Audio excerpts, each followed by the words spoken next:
Rick Sipes, the Budweiser 4U car. I got to do it right off the top, Rick. There's a lot of rumors floating around out there that you're not only going to be behind the wheel of this machine next year, but maybe something a little different.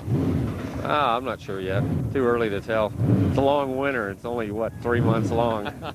And here I thought we were getting a jump start, so as to speak, on the off-season rumor mill. I heard it might be a super modified, a midget, a sprint machine. What would you do? What would you like to do if you were going to do another car next year? For Budweiser, of course. Well, we're definitely going to do stock cars next year, primarily. Secondary, we're not sure what we're going to do. We've talked about modified. I still like open wheel racing. Still gives me a thrill.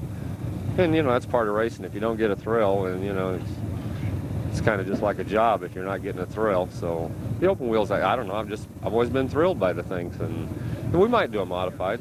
I was offered a sprint car ride for the 31st at Western States in Phoenix, but we've got Budweiser night in Tucson, so that wouldn't work out real good, I don't think. Well, he'll be back next year in something.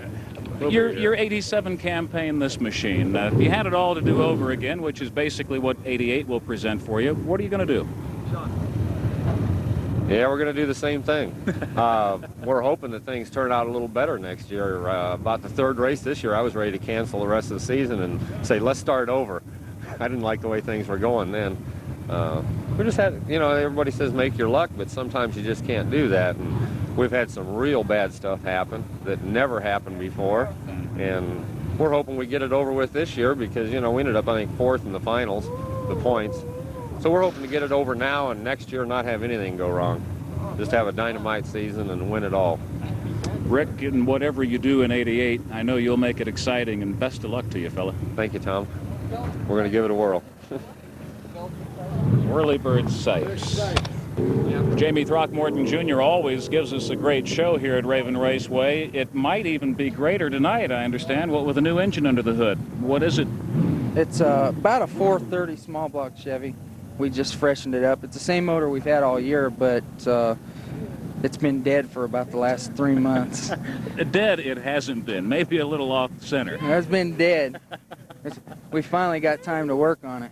Well, what kind of work have you done to it, and what do you expect your advantages to be tonight? We put new pistons in it finally. It had flat tops for a long time, and new cam, just straighten the cylinders up and stuff. It's taken a long time to get to do it right. So look at this guy. From a competition standpoint, Rick Sipes gives us the old moon over Miami rendition. He's pretty good at that too.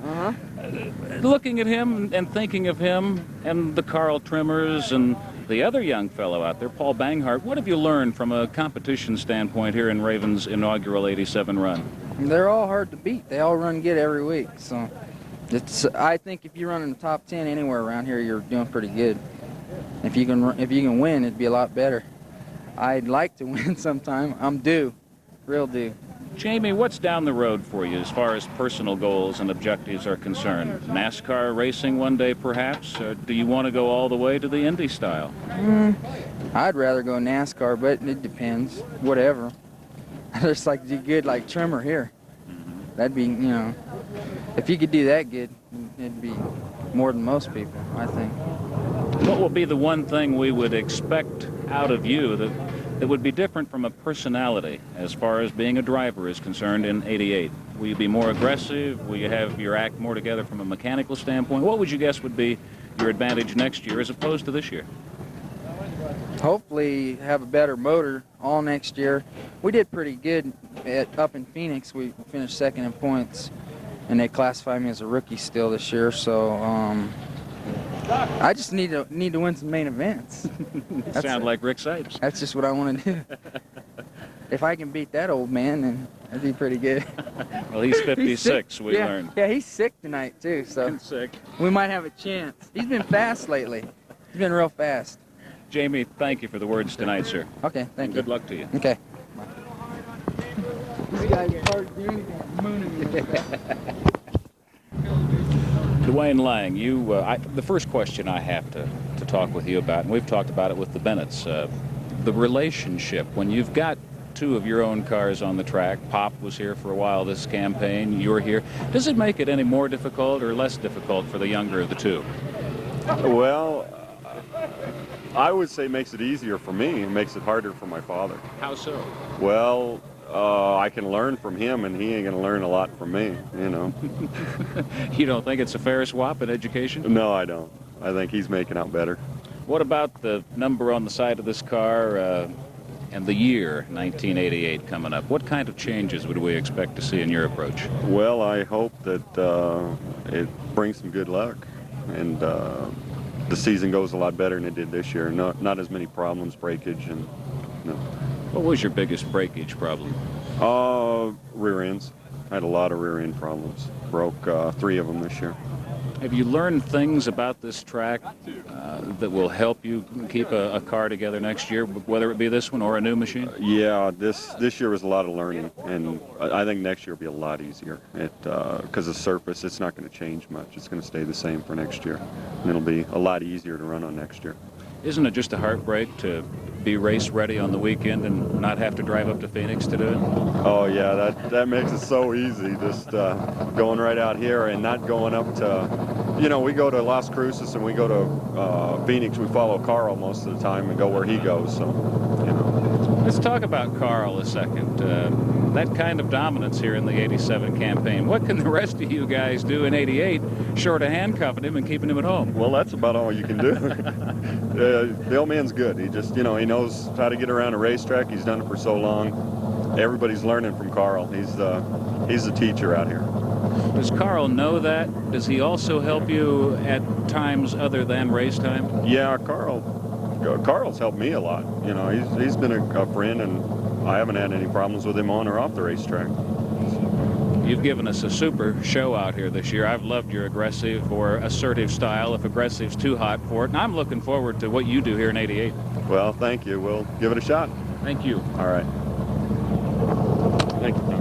Good job, sir. Ray Wilson from Sierra Vista all season long has been lugging it up from that little bedroom community to the south and the east of us. What's the attraction here at Raven Raceway for you to make that kind of a haul week after week? It's the only track within reasonable distance from Sierra Vista. I used to live in Tucson, and I'd been out here before, and I didn't start circle track racing until I moved to Sierra Vista. And it's the only place to go within distance. Well, just in case you didn't already know it, you have got a very select group of fans up in the stands. Folks I know you haven't met as yet. You've developed quite a cult following here this campaign, and I think it has to do, it's a big thank you from the folks of Tucson with regard to your driving style. How do you like it? How do you describe it? Why do you do it your way? Oh, I don't know. It's just every driver has their own style. I used to race off-road, and the fans, I love it. It's good for my sponsors. It makes sense. See, all my sponsors are from Sierra Vista, and it's hard to get sponsors down there because it's out of their area. My style is just something that, like I say, every driver's got their own way of doing it, and you really can't learn from another driver. You just got to do it yourself and learn on your own power. What have you learned here in Raven's inaugural 1987 campaign with regard to the Chargers, and what eventually would you like to turn that into? Maybe a late model ride? Yeah, I would like to. I didn't get to start till midway in the season. I'm talking with my sponsors, trying to get a group package together to get a late model, but you got to prove yourself in the Charger division before you can go on. And hopefully for 88, I'm going to go for the track championship. How much have you gotten around, and do you know your fellow Charger drivers out here this year? I've gotten to know quite a few of them. Majority of the guys are very sportsmanlike. They're friendly. They'll help you out if you're in a bind. I'll go in the same atmosphere with them. And, hey, if I can help my fellow driver, I'll help them. To the point where it comes into competition, though, to keep my car from going out there. With regard to those folks in the stands watching you right now on videotape, Tucson on tapes, for the youngster who's maybe thinking about getting into the sport of racing, is this the way to go? Get a NASCAR Charger and work your way up? It depends on how much skill they have before. This new division they got of mini stocks would be really the first way to go if you've never been on a track. If not, you want to go a little bit faster. Mini stocks is not your style. Yeah, Charger division is a good division to go in because it gives you low buck racing that is professional and it's big time. Look how many cars we're getting. Yeah.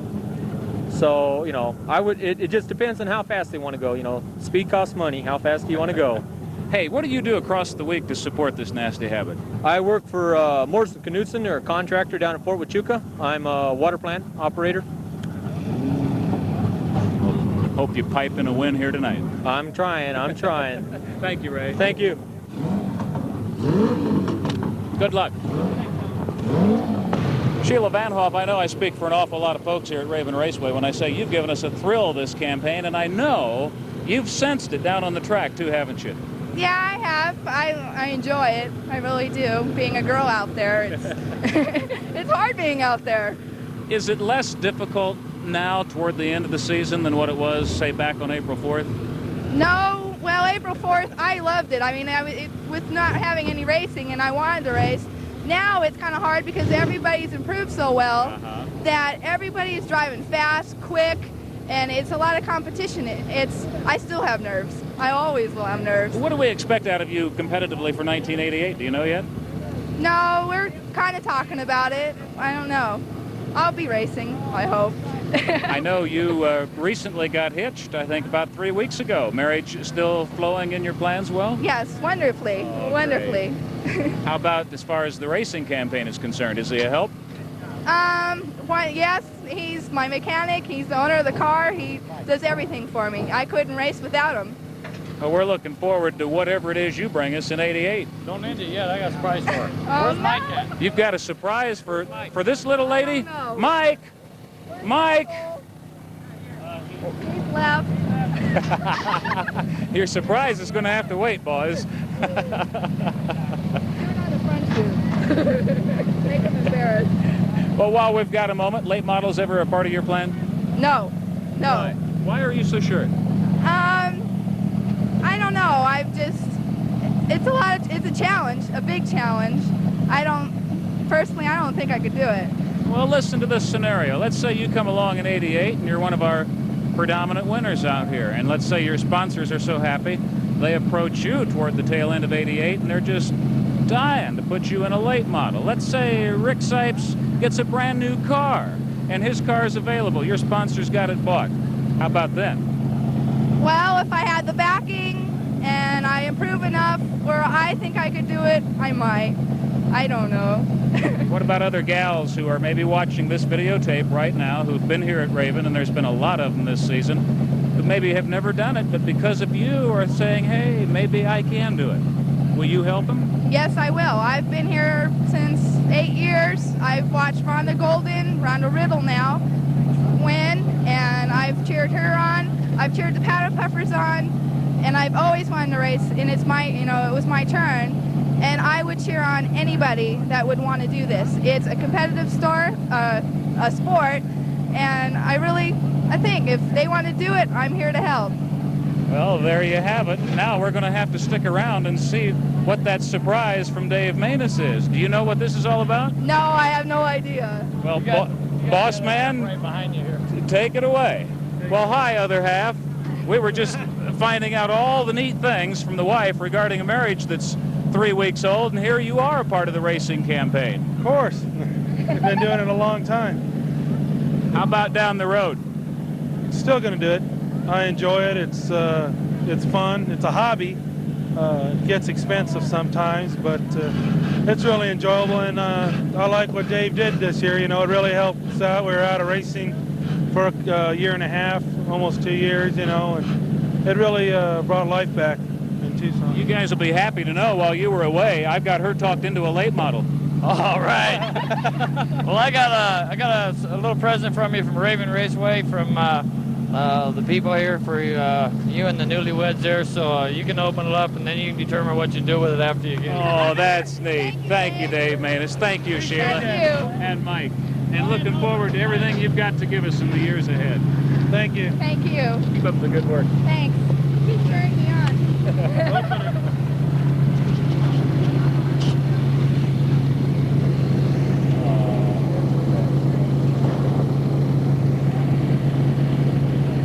I don't believe this.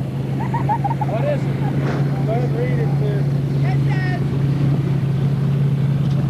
It says, Dear Mr. and Mrs. Mike Meitzner, Dave and I would like to give you a wedding gift of 2 passes to Riverside Garage Alley. We hope the years to come are good to both of us. Pick up passes at Riverside Administration from Carl Hill. He will have them for you. Have a great time. Love, Dave and Linda Manus. Woo! We're going to Riverside November 5th, 6th, 7th, and 8th to watch races up there. Oh, boy. I think they had it planned. They had this A planned. few people were in on this one. No, it was real nice of him, though. That's what's so neat about this facility, isn't it? Yes. The big family that it's become. Yeah, Yes. it's real nice. I love it out here. It's great. Thank you, Joe. Thank you, Tom. Good luck.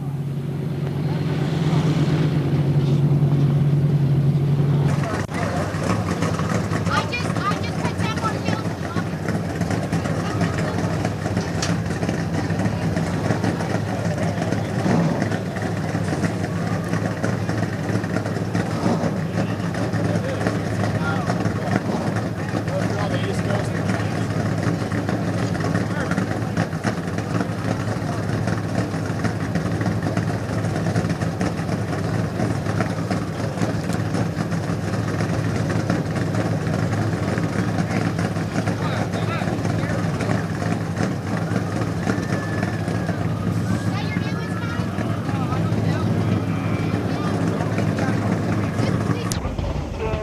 Go to Mr. and Mrs. Raven Raceway, Dave and Linda Manus. Dave?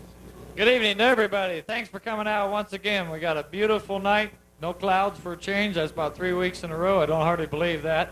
For you people who wasn't here last week, we had Richard Griffin won the Tri-State Sprint Car Championship here, and I'll tell you, it was one heck of a show. They had just fantastic speeds. They were running this track in the 15 seconds.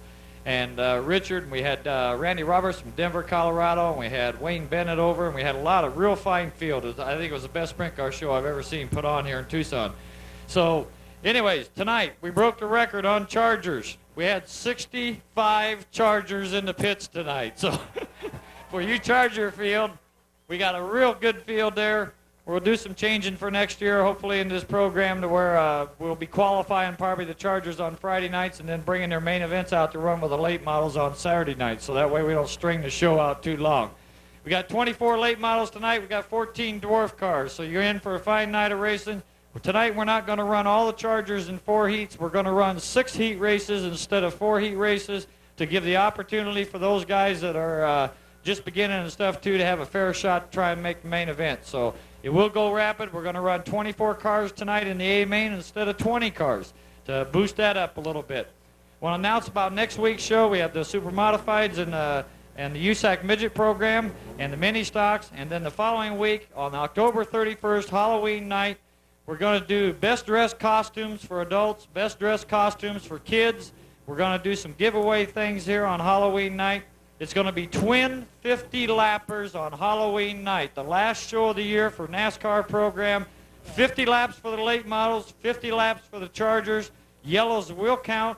I've boosted the purse from $4,000 to $5,000 on the late models. The Chargers purse, which normally runs for $1,000, has been donated by myself and Rawlings Chrysler Plymouth, and Jack Jacobs has got some sponsors. They're going to run for $2,000, so it's their biggest payday. The end of the year, we just want to thank y'all. You've gave us super support through the season. You've made Raven Raceway what it is.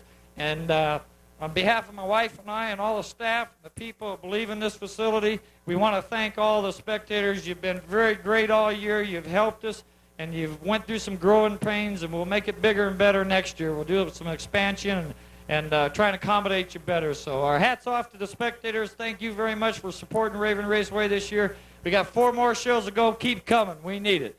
Carolyn, if everybody will please stand and take your hats off. Got a lot of Winston hats up there tonight. How many of you got a Winston hat? Let me hear you. That was the early birds. We passed out 1,000 free hats tonight. So for those of you who got one, thank you. National Anthem.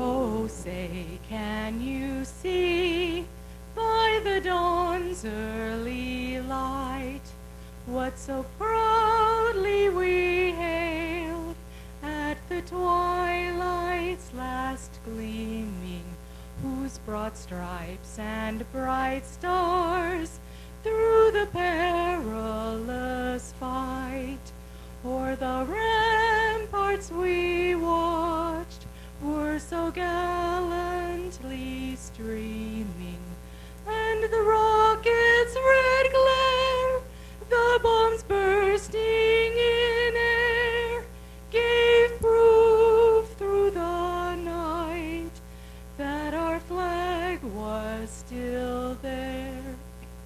Oh, say does that star-spangled banner yet wave o'er the land of the free and the home of the brave? Thank you very much, Carolyn. She kind of wanted to dedicate that to her sister and her brother-in-law who work in the concession, which is Diane and Dave. They are two people who have worked in the Mexican food section all year. They are moving to Florida. We're going to lose two real good employees. We're sorry to see them go. But if you see Diane or Dave up there, you might tell them good luck in Florida. Got one more thing I want to tell you. This week I was notified through the Winston R.J. Reynolds Tobacco Company, Tucson, and one other track in Tennessee. Was two tracks this year that got picked for a special. They do 2 tracks a year in the whole United States with new electronic scoreboards. We got it. It's going right over here. It's going right here behind right behind Gary's wrecking right now. It'll be as high as the Budweiser bottle. It's an electronic scoreboard. It'll give you lap counting, and it'll also give you the top 5 positions in any race that we're running. And we got picked on the stats of good customers and good attendance. So again, once again, my hat's off to you people. Thank you. We did get that. That's a $30,000 welcoming scoreboard from R.J. Reynolds Tobacco Company, and boy, I'm real happy about that. We're going racing. Have a good time. We'll see you in intermission. Intermission time when Dave takes your questions, supplies the answers as it has to do with racing in general and Raven Raceway in particular. Last peak, it was 9-1, favor of the Twins, WK007. Ford pickup truck, 3WK007, and a blue Dodge, late 70s. You've left your dome light on down by the pits. Now, some might say that was a very dome thing to do, especially if you don't dash down and knock it out now. The blue Dodge with the dome light on and the Ford pickup truck with its headlights on, 3WK007 on an Arizona plate. Good luck. Jim Spearman, your pole sitter, along with Dan Humphries. George Camp gives him the green flag, and here we go with our first heat race in the NASCAR Charger division. Off and running with Danny Kaiser, Eric Simpson, Tony Izzo, John Watson, Terry Gibson, and Mike Meitzner in Sheila Van Hoff's car. He's her hubby, so he can get away with it. Also rounding out your field. Leroy Johnson, Eric White, and Steve Neff bringing up the rear. Going to have a bunch of them tonight, aren't we? That we are. Humphries takes the lead on the first lap. Let's see if he can hang on to it. He's got a little bit of company right there in that 07 car.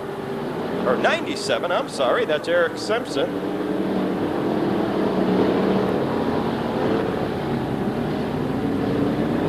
A little concerned about that because that used to be Eric Simonson.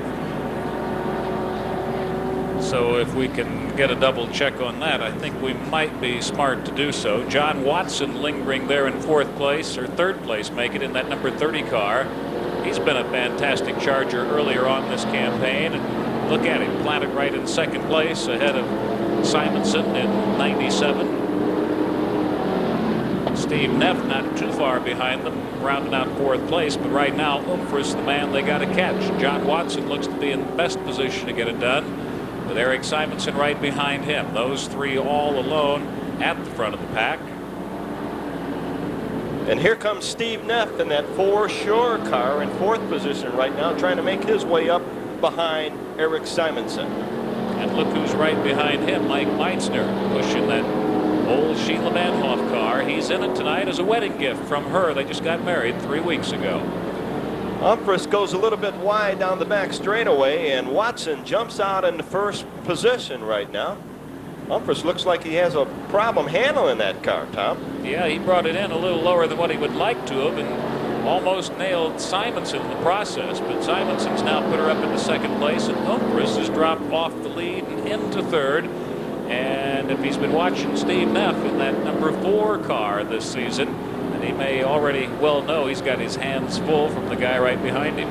And we've got a battle going on between Steve Neff and Mike Meitzner in 22. Steve Neff in that 4 Sure car. They were side by side going around that last turn, and they're side by side once again down the front straightaway as Meitzner falls back behind Neff.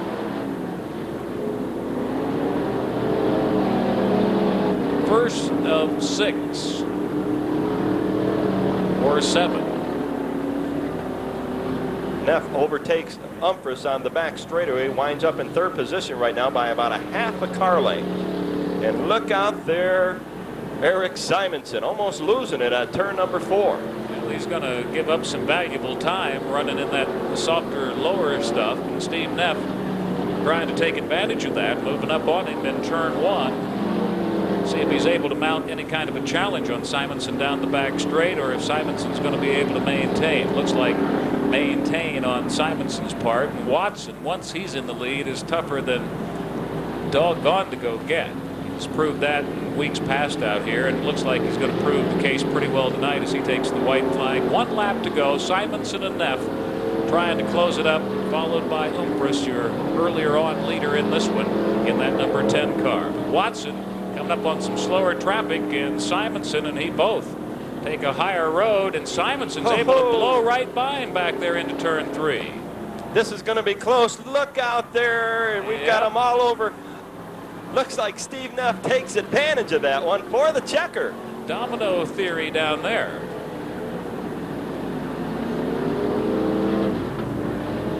And Humphreys, your one-time leader, logs it in 4th place behind Neff and Hall, and just ahead of Gibson and Meitzner, your top 5 in this one. So what a break for sure.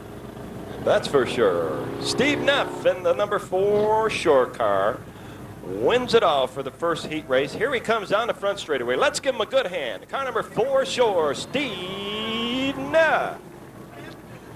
Kirk Hall winds up in 2nd place. Dan Humphreys in 3rd. Terry Gibson in that 94 car winds up in 4th. Mike Meitzner in number 22 winds up in 5th place. John Watson had the race won, but just perhaps overdrove it a little bit. Pretty slippery out there, Tom, and he was going for the checkered. He probably wanted to go for broke on it, but car number 23 inside 2nd row, Pamela Fetter of the Fetter team on the outside row number 2, car number 18. Number 81 on the inside of row 3 with Barry McMurray at the wheel, while Gene King pilots 82S outside row 3. Row 4 has Larry Artman on the inside in that car number 99. Brad Marble in 26 outside of Larry Artman.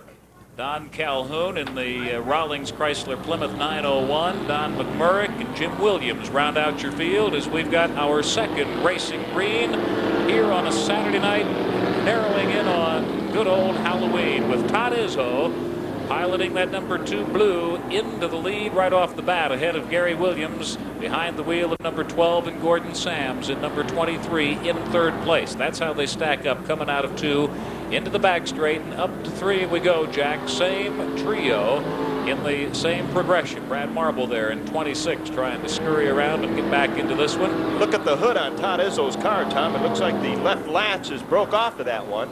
Oh, we've got one up against the wall here. He'll be making something of a ram charger out of that car, sucking in that extra air. Boy, he hit that wall pretty hard, Tom. Let's hope he's okay.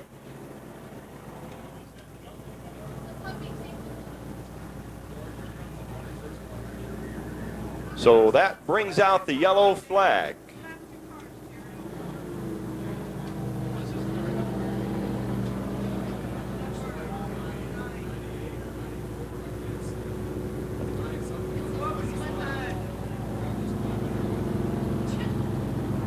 So a little mishap on the front straightaway early on tonight brings out the yellow flag. We'll check him out and let you know if he's okay. Hey, looks like he's okay. Let's give him a good hand, folks. Is that 06? Looks like he's got that on the back of his shirt.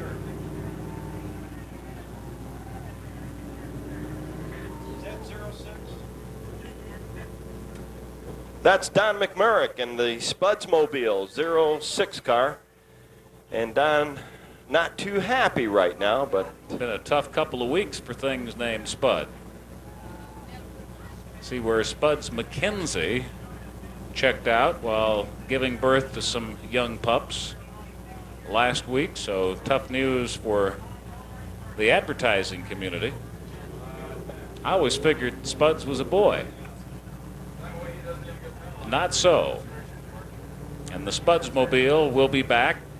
Luckily, McMurrick is all in one piece, but he's made a spectator out of himself, and that's always a tough feeling. He watches the likes of Izzo, Williams, and Sams and Fetter come by. well, many of these Charger fellas put as much time, perhaps not as much money, but as much time and effort into these automobiles, and a little tough luck for Don McMurrick. And Don is a real competitor. We'll see him back out here. Let's give him another hand, folks. That car number 06, Don McMurrick. Tough luck, Don. We'll see you back out here. Well, while we have a moment, birthday wishes to Jamie Marcella from Joe's Auto Wash. Happy birthday, Jamie, from the folks over at Joe's Auto Wash. My goodness, Tommy really must have smacked that wall pretty hard. Spud's okay.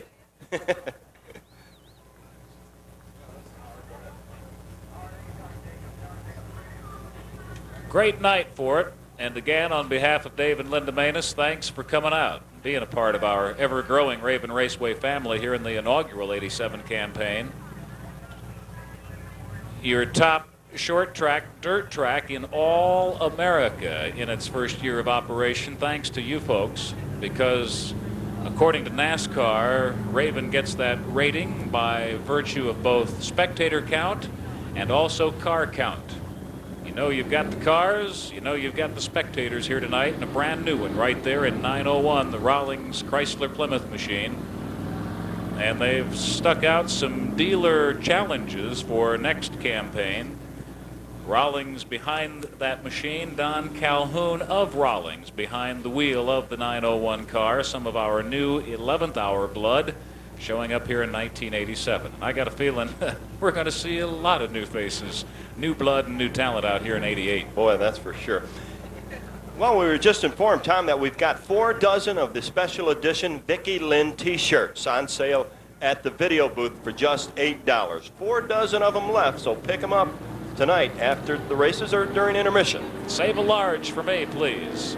I want one of those. Gary Williams takes advantage of the restart. Todd Izzo seems to be developing an early on problem as Sams and Williams go dashing off into the lead, and Izzo goes dashing off into the pit field. So he's got a problem. Hope it's a quick turnaround for him. Fetter is looking to close things up in this one, but right now it's all Williams and Sams, and they get tangled up over there in turn 3.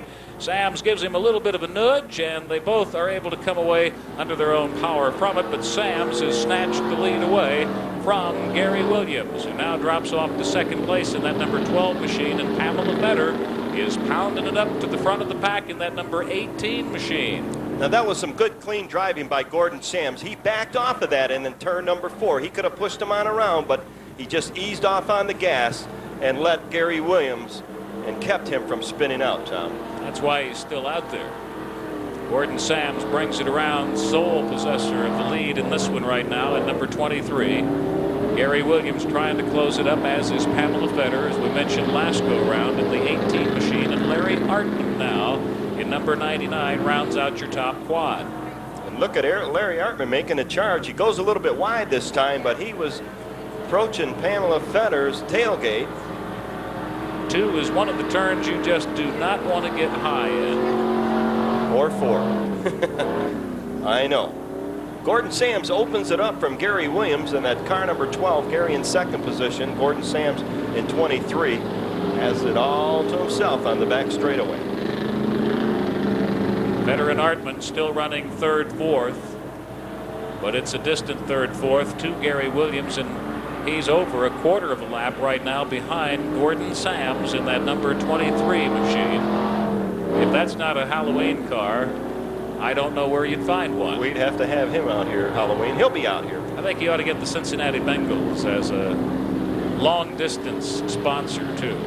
And look at the battle we've got going on for third place right now as Larry Artman bumps Pam Fetter in the rear, tries to overtake her on the outside, but gets caught up in the mud just a little bit, brings it back down, and right back on Pam Fetter's tail.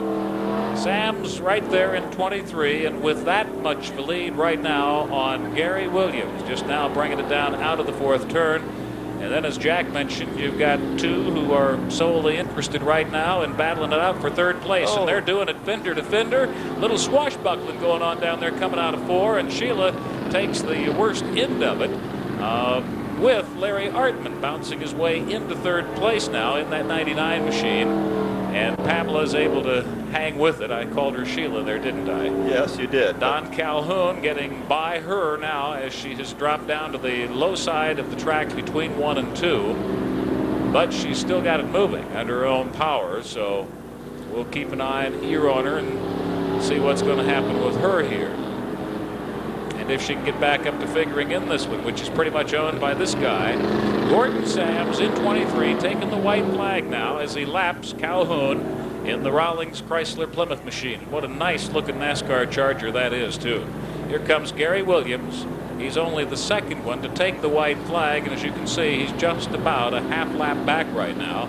Pamela Fetter only interested in getting that number 18 machine out of here, and Larry Artman, who had outbattled her for third place, coming by as she takes the exit. So if they're able to keep him lined up fairly well here, it's going to be the checkered flag for Gordon Sams, who sneaks home to victory lane tonight by a wide margin, though, over Gary Williams, Larry Artman, Gene King, and Barry McMurray. So there you have it, our second Charger heat race of the evening, and a bunch more to come. Gordon Sams says to Gene King, "I'm right behind you, Mr. Gene," and he just pushed him across the finish line. Boy, that's some kind of... Here I tell Gordon what a good driver he is, good sportsmanship, and then he goes, "And you blew it all, Gordon."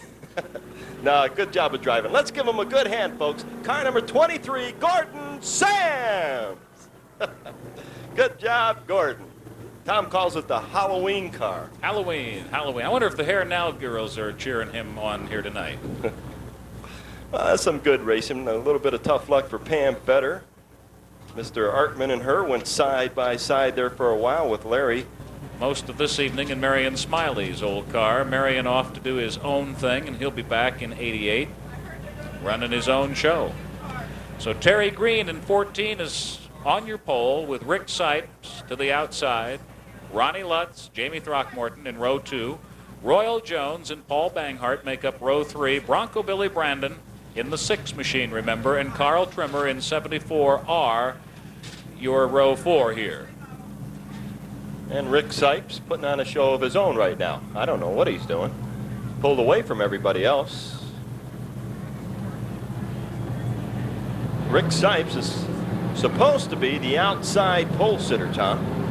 Well, I think all we have to do is have Terry Green move his inside row up a notch, and things will be copacetic, which is how they better get this time around, or they'll never get the green flag. From George Camp on your left and Bob McKinley on your right, your flagman starters here tonight.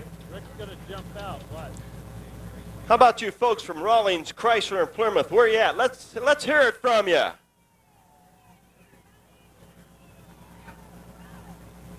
All the employees from Rawlings, Chrysler, and Plymouth here tonight on a Rawlings racing night.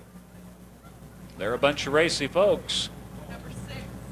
Got some awfully mean street machines for you in 88 also. I like the LeBaron. I also like the racing green, and we've got it. What kind of a jump start, my heart. Rick Sipes, Terry Green. Sipes into the lead by turn number 1, and Green from the pole to third place. They shoot down the back straight and into turn 3. Rick Sipes is hungry. If you didn't get that in our interview tonight earlier, I can assure you now he is hungry. So is that man right there, Jamie Throckmorton Jr. in B52, given the best chase right now. They were teammates as far as pit field configuration is concerned tonight. Sipes on the left, Throckmorton on the right. And trading barbs and shooting moons back and forth. Rick Sipes in the lead in the Budweiser 4U machine, Brockmorton, and then Trimmer, and now Green has dropped off to 4th place in that O'Reilly 14 machine. So Carl puts his gun sights on the youngster, Jamie Throckmorton Jr. and Rick Sipes, who's young at heart. Well, he's young, period. And a very aggressive, assertive kind of a driver, and he's going to have to be that way. He knows that. To keep the old man, Carl Trimmer, out of his hip pocket. Let's see what happens on this go-around, Jack, with Sipes, Throckmorton Jr., and Trimmer, followed by Green. Your top 4 right now is how they stack up in this one. Lap number 4 coming up, Tom. So Carl Trimmer and Throckmorton are going to have to pour it on because just 4 more left to go in this first heat race in the NASCAR Winston Lake Mountains. Sipes is giving it his all in a relatively new machine. It was brand spanking new about 3 or 4 races back. He's looking awfully good here in the early on, and this one looks like he's dialed in the track pretty well tonight too. Look at him slide around turn number 1 and 2. Just kicks that rear end of that car out and just punches it down the back straightaway. Equidistance now between Sipes, Brockmorton Jr., and Carl Trimmer as they lead it into turn 3 and turn 4 and lap number 5. Lap number 6 make that. They're going faster than I thought, but it's still Sipes, Throckmorton Jr., and Carl Trimmer at the top in this one. And Trimmer may be closing it up just a little bit on Throckmorton Jr. now. But that would be for 2nd place. Ron Lutz back here in 9 and facing the threat of being lapped as the white flag flies for Rick Sipes, Brockmorton Jr., and Carl Trimmer. That's probably how they're going to stack up at the checkered flag unless there's a great change or Carl puts on one whale of a move here in turn 4. He's capable. But Sipes gets the checkered flag and Trimmer snatches 2nd place away from Jamie Throckmorton Jr. They'll be talking about that in the pits afterwards. Terry Green and Royal Jones round out your top 5. Rick Sipes dominating this one. Carl Trimmer, though, putting on a whale of a move out of turn 4 and snookering Jamie Throckmorton Jr. in the B-52 machine. So it's Trimmer 2nd, Throckmorton 3rd, then Green and Royal. Well, what happened on that last lap there, or the last turn before the front straightaway, Throckmorton in B-52 just went a little bit too wide. Carl Trimmer took advantage of it and just snuck up under him on the checkered flag. Jim Allen in the number 13 green machine. There's a dwarf racer for sale, folks. I would imagine for $4,000 you definitely get the man's attention. Get her bought up, and next time we flow with the dwarfs, well, you could be doing it yourself and think what fun that would be. Paul Farrar is behind the wheel of the number 15 machine, while Steve Datsun will be piloting the 71 car. Farrar and Datsun are row 1.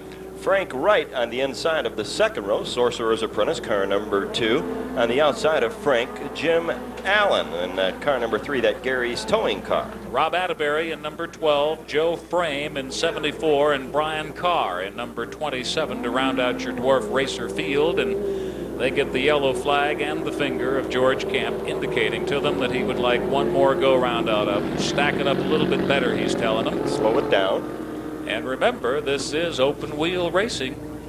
And when these guys do tangle them up, and they do on occasion tangle them up, it looks just like a half-scale sprint flip. That it does. Want to welcome the folks from Cove Road Lounge down on Stomper Hill tonight. And I don't want to catch the first word of you folks behaving yourselves tonight, okay? Be a Linda Manus tonight. Live it up. Let your hair down. Come up here and kiss my window. We've got the green, and Paul Farrar has got the lead in number 15, sponsored by Farrar's Plumbing, and leading our dwarf contingent here tonight. Jim Allen in the 13, that green machine falling off to 4th place. The car for sale. Number of them in our pit field for sale tonight, so you might want to hang with us after Victory Lane celebration. Oh, look out here. Get down there and rub elbows with them a little bit. Rob Atterbury taking advantage of the situation there to bolt into the lead in that little silver-colored dwarf racer. How quickly they slow down when they drop off a little bit too low down there and getting that slow sloshy kind of stuff, and it can be costly, as you saw on the last go-around. Atterbury leads him around in that number 12 machine. I believe we've got something out on the racetrack right now, Tom, and that brought out the yellow flag. That's why George Campbell. Manus is out there for one thing. Oh, a piece of metal. These guys got eagle eyes, don't they? Well, my goodness, it was right below him. I don't know. I had a feeling Dave's the one who saw it, though. Oh, okay. Well, don't ask me to spot anything. Oh, you spot them all right. Are we at the races? Oh, yes. Yes, we are. You're how we pick out the trophy girls. Remember? Oh, yeah. Atterbury, as we restart, Paul Farrar running 1-2, and Steve Datsun in the 71 machine rounding out your top trio. Jim Allen still hanging on to fourth, but he's about to give that away up in turn 2.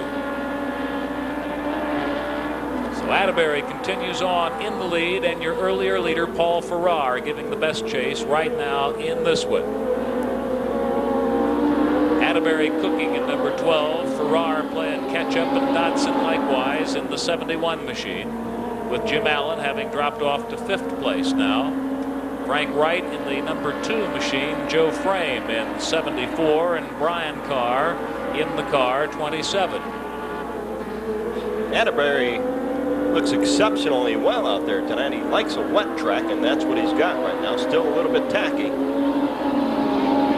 lot like us, huh? That's right. Could say speak for yourself, but I agree. You have no choice, sir.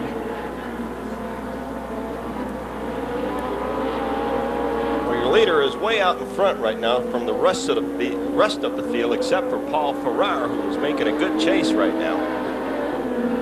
And look at the battle we've got going on for 3rd position between 71.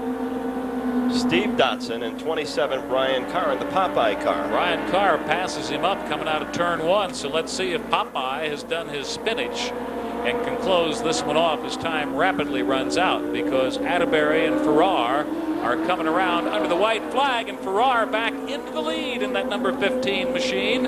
Up into turn 1 under the white flag, 1 lap to go. If he goes high enough, then it's going to be stolen right back by Atterbury in the number 12 machine, and that's what happens on the inside of turn 2. So Atterbury leads Farrar, and Farrar has got himself in trouble coming out of turn 3, does a spin in front of the rest of the group, with Atterbury taking the checkered flag and the yellow coming out simultaneous because of the wild spin down there in turn 4 by Paul Farrar, who had taken over the lead in the white flag lap, only to give it up once again. So Atterbury comes home to the checkered flag with Popeye, Brian Carr in 2nd place, Steve Datsun taking 3rd, Jim Allen 4th, and Frank Wright rounding out your top 5 in the number 2 machine. Well, Paul Farrar had it won there for just a short time, but again, that's racing as Farrar spins out on that last turn. The car number 12 wins it. Bob Atterbury. Okay, let's give him a good hand, folks. Car number 12, the winner of this dwarf race, Bob Atterbury. Who've been dragging it up week after week from Sierra Vista, and it was a pleasure getting to meet him and chat with them a little bit down in the pit fields earlier this evening.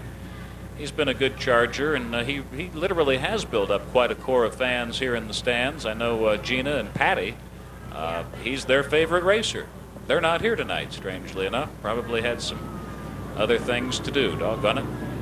Nobody sleeping on the green flag this time as Marvin Catlin makes a nifty move on the outside. I think Ron Bishop was anticipating it pretty doggone good, too, and so he'll lead Lanny in 47 into turn 1. But Catlin's got a good move going on the high side. If he just doesn't stick it too high and get it into that magnet up in turn 2, he'll be okay. But Lucky Larry Davis taking the low road in 77. Now look at he and Catlin going side by side and making an Oreo cream cookie out of that car.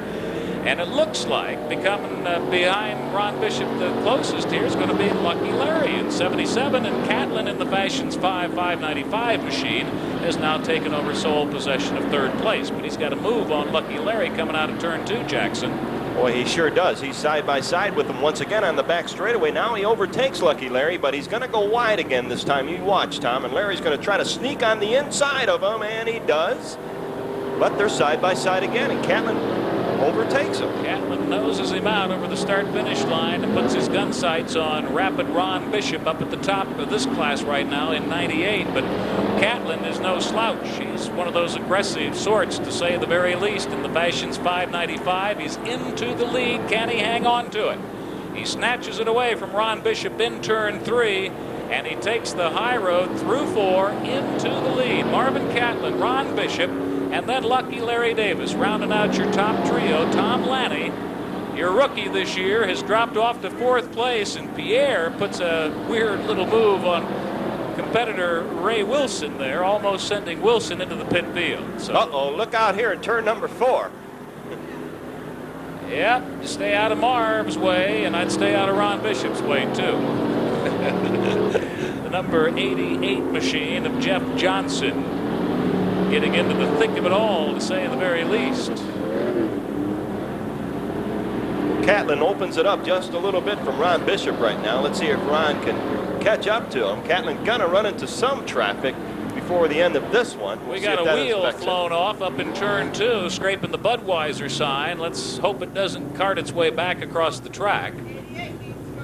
Well, that'll make it interesting. Got a machine down out there, as you can see it in the praying mantis position up there under the Stacy plumbing sign. That's the 00 car. Right. That's double dip, huh? That's Maynard over there. Maynard Minor.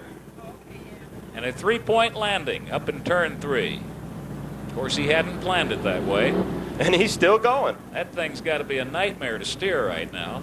Now, Maynard, you're not driving off-road. We have a tow truck. We will put a hook on you and pull you in the pits, Maynard. Maynard will probably come around and say to hey with you. I don't want to go to the pits. I'm going to race on 3. We'll see how macho Maynard Minor is. Let's give him a hand, folks, for a good try. Maynard Minor in 00. Way to go, Maynard. Now get out of here. Just teasing. Before he comes up and pins my ears back. Tom Boyd, every once in a while, you throw a curve at me. Here's your hat, what's your hurry, and don't let the door kick you in the butt on the way out. Isn't that how it goes? It's somewhat like that.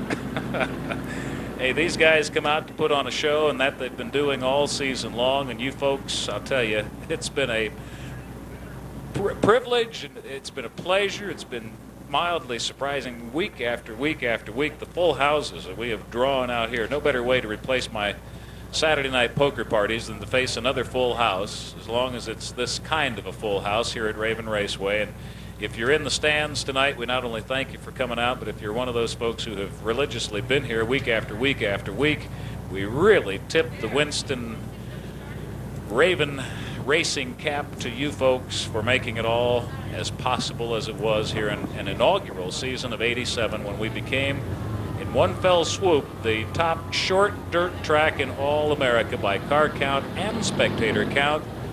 It has been some kind of fun to watch and sense and feel it all grow here in '87. Well, speaking of '87, the 1987 first annual awards banquet will be over at the fairgrounds. We'll go over it all with you in just a short while. But it's $10 if you buy the tickets now, $15 at the door. At the fairgrounds, November 21st, you're all invited. Come on out. I think I'd buy my tickets now. Why not? That kind of a savings. Let's go racing. Once again, says George Camp, your flagman starter, and as the green flies, so does Marvin Catlin and Ron Bishop in that order, followed by Lucky Larry Davis. And Ray Wilson from Sierra Vista putting a move on to get his way up to the top of the pack in 79. He is in 4th place, coming out of turn 1 here on the restart. A couple of slots ahead of Pierre. And Pierre and Wilson have been going at it. Wherever they have been on the racetrack tonight, they're nudging one another along pretty well, so they'd be another pair to keep your eyes on. In addition to your leader there, 595, Marv Catlin, Ron Bishop in 98, and Lucky Larry Davis in 77. Ray Wilson out of Sierra Vista in 4th place now, as we have rolled into lap number 7. 6. I can't count. Catlin with a good lead over Bishop. 2 thumbs threw me off. Davis's car smoking just a little bit. Yellow flag out. We've got one down to turn number 2. Looks like the car number 84. Paul Francis, the Desert Bug Price Rentals and Jeff's Auto Repair car, car number 84, up against the Budweiser sign at turn number 2. So this will bunch him up, and it's going to become a dash now.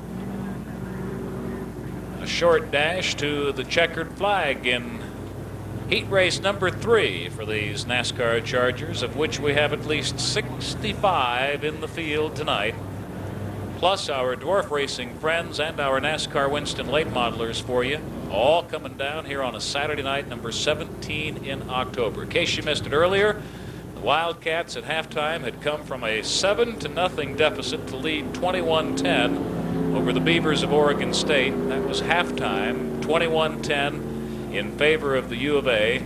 I don't know, it's final now for sure. Definitely the game is over and the Twins have won it, but I'm not real sure of the final. I think it was 9-1. Like a football score. It was 7-1 Twins in the fourth rather, and then in the fifth inning, I think it was, somebody for the Twins hit a 2-run homer, and they won it handily tonight over former U of A Wildcat hurler Joe McRedman and the St. Louis Cardinals, who are going into this one hurting without Terry Pendleton. And who's the other guy? The main cog missing for them. Clark? Yeah, Jack Clark.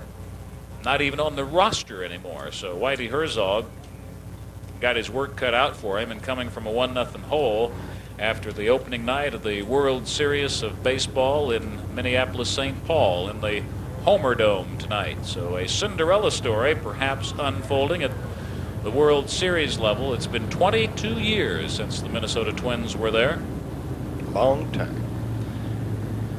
Well, when you have a few moments, head on back to the Tucson on Tapes video booth. We've got plenty of those Vicki Lynn Memorial T-shirts. No, not plenty. We've got 4 dozen left or less. Vicki Lynn Memorial T-shirts on sale for just $8. Marvin Catlin, your leader in this one. Like you said, Tom, just going to be a couple of more to go. We should have the white flag after the first lap and then the checkered. So it's somewhat of a dash to the finish. Let's see if Bishop's not going to be sleeping this time. Well, they've got the green, and here we go. Marv Catlin, Ron Bishop, Lucky Larry Davis, and Ray Wilson. Your top 4 at the restart in this one, and that's how they go up into turn 1. And it looks like Lucky Larry may steal away second place in turn 2 on Bishop in the 98 machine. That's exactly what happens. Ron trying to fight his way back and gets slowed up tremendously in turn 3, and Ray Wilson is there to cash in on golden opportunity, and Wilson's into third place on this one.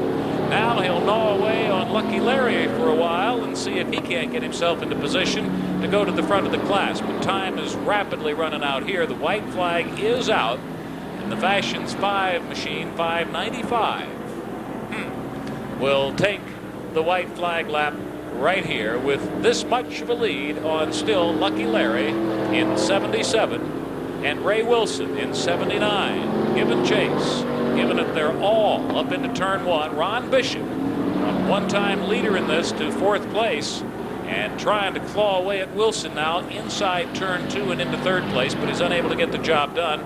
Wilson hangs on to 3rd. Bishop backs off, and the checkered flag is out meanwhile here for us and for Marvin Catlin in the 595 machine, putting a smile on the gals over at Fashion 5. Lucky Larry in 77, Ray Wilson and Ron Bishop round out your top 4, with 5th place going to rookie Tom Lanny in 47. Catlin, Davis, Wilson, Bishop, and Lanny in your 3rd Charger heat race of the evening. I'll tell you, Lucky Larry Davis in that car number 77 did a fine job of staving off Ray Wilson. Ray tried to overtake him a couple of times, just couldn't get by him. Lucky Larry Davis looked real good. Here's your winner, folks, car number 5.95. Let's give him a good hand. Marvin Catlin. And this guy did a great job. Car number 77, the friendly auto car, Lucky Larry Davis, winds up in 2nd place. Boy, Larry was really impressive out there tonight. Good racing so far, Tom. Good show. Your 5th one of the evening, too, and we'll have a whole host of them for you tonight because of the fabulous car count and also the fabulous spectator count. To Bob Pennington, your one-time points leader here at Raven in the 87 campaign in that 15 car. Danny Hancock in 73 inside of the 4th row. Danny from Eloy, Arizona. Norm Metcalf driving the 62 car for Bill Harless tonight on the outside of the 4th row. Harless looking on with a broken left leg. Darrell Fisher, a pretty good charger over weeks past in number 3. John Fetter in number 19. And Jerry McCartney in the 107 machine round out your field for the NASCAR Chargers 4th heat race of the evening. And they're getting a little bit of a talking to right now. Colin Germain in particular, it would appear, from George Camp in number 7. Wonder what kind of information he's relaying down there to him. I don't know, but you know, you have one heck of a memory, or are very observant to know that that's Bill Harless's left leg that's broken. Now, why? How did you know it was his left leg? Well, that was the one that wasn't bending. Oh, okay. He was propped up on the hood of his machine tonight. Wanted us to remind the folks that when he is racing, he is the senior racer out here at all of Raven Raceway. So I didn't ask how old he was. Okay. He's such an old cantankerous fart anyway. He's the oldest one here. He's the oldest old goat here with a left broken leg. Camp looks at him and is not very happy at all. He's going to get upset in about 2 minutes. If you're real honest, don't you have to admit that, doesn't it make you kind of happy when George Camp isn't happy? Yes, sort of unique.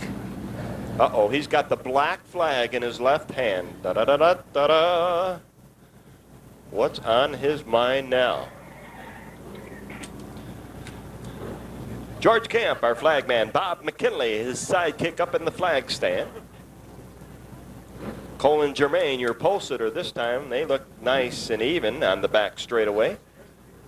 Let's see if Colin does not try to do a Texas start on this next lap. Colin going to be very aggressive. Colin opens it up a little bit, but the green flag comes out anyway as we're back into racing again for our 4th heat race in the NASCAR Charger division. And Colin Germain plants it into the lead with Bill Barr, giving the best chase right off the bat here in the number 1 machine. Germain and Barr running 1-2 in this one. Bob Pennington, a points leader throughout most of the 87 campaign, is behind the wheel of number 15 and currently 4th place, as we lose 2 of them up here in turn 2, and that'll bring out the yellow already with Germain and Barr coming by, and David Fox in the 0 machine, your top 3. That's John Fetter up there in the number 19 car.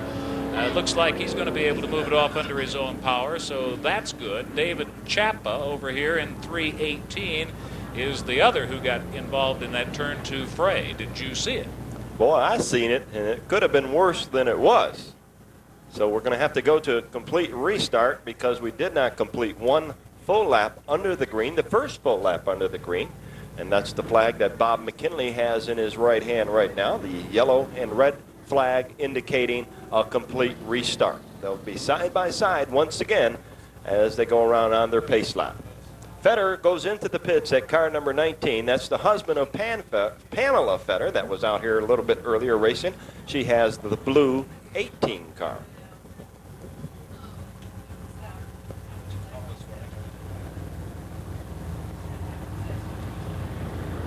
So back to the way we were the first time around for a second time around.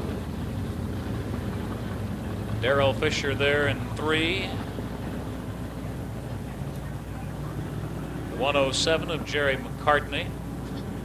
Both of them back here at the back of the pack after Chappa and Fetter got themselves involved in a little mishap action up there in turn number 2. Looks like Chappa's going to retire it to the infield now, so we'll see how the rest of the survivors out here fare as far as getting George Camp's attention and getting the green flag to fly again. We've got it. So Germain in the number 7 machine brings him down out of turn 4 in the lead. David Fox and Bill Barr running 2-3 behind Colin Germain in number 7. Germain coming on here in the late portion of the 87 season to snatch away the points lead. Darrell Fisher putting a move on in turn 3 in that number 3 car, but he backs off and sticks it behind Bill Barr in turn 4 and lap 4. Colin Germain in 7, David Fox, Bill Barr, Darrell Fisher in that quarter. Your top 4 as they stick it out of turn 1 and into turn 2 now. Germain beginning to pull Fox, Barr, and Fisher battling it out for second best in this one.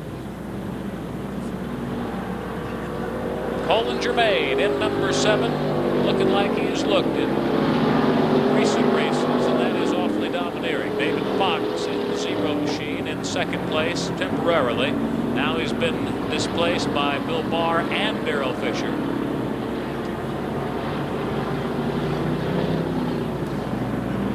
So they're running tight at the top for second place behind this guy right here, Colin Germain in number 7. Now it's Barr and Fisher, followed by the 73 machine of Danny Hancock over from Eloy. So David Fox has fallen rapidly off of the lead in this one.